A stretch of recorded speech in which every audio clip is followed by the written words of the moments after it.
amid the fallout from U.S. President Donald Trump's announcement on Twitter that transgender people will not be able to serve in the U.S. military. One statistic has been frequently raised to draw attention to the comparatively small estimated costs of transgender healthcare. It refers to the amount the Pentagon spends on erectile dysfunction medication annually, about $84 million, £63 million, according to the Military Times newspaper. In contrast, the RAND Corporation think tank estimated last year that gender transition-related healthcare costs for transgender personnel would increase the military's active duty health budget by $8.4 million per year at the most. But why does the U.S. Defense Department spend so much on erectile dysfunction drugs? First, it is worth pointing out that the Military Times' February 2015 report based its figure on 2014 data from the Defense Health Agency. The spend of $84.2 million was for that year, but the newspaper also reported that $294 million had been spent on Viagra, Cialis and other such medications since 2011. It pointed out that this cost the equivalent of more than a few fighter jets. In 2014, some 1.18 million prescriptions were filled, mostly for Viagra. But who were they for? The answer goes some way in explaining the massive spend.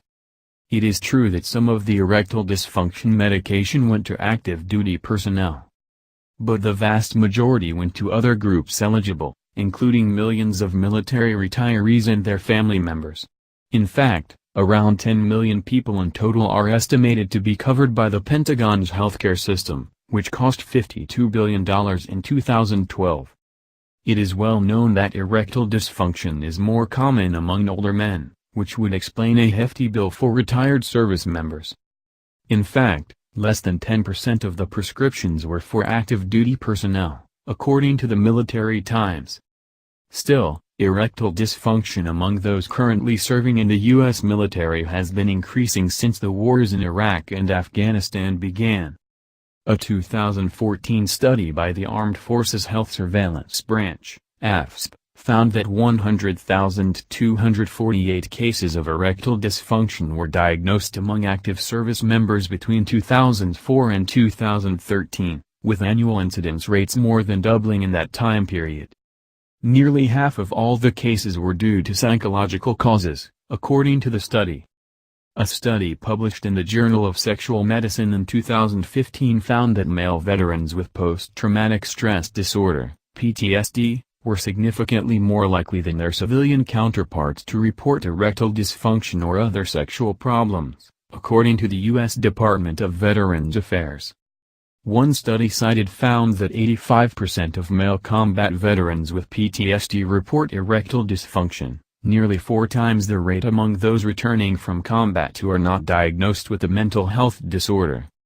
In 2008, the RAND Corporation reported that 1 in 5 U.S. veterans of the wars in Iraq and Afghanistan were suffering from PTSD or major depression.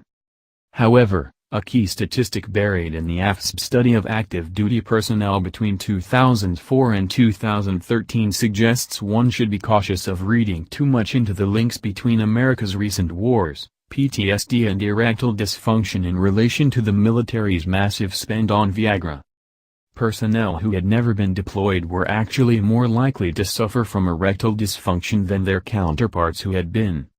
Finally, erectile dysfunction is linked to common conditions, including heart disease, high blood pressure, and diabetes.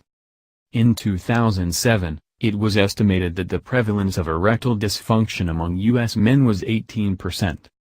In summary, it is a common condition, and the U.S. military pays for the healthcare of millions of men, meaning it spends a lot on Viagra and other such drugs.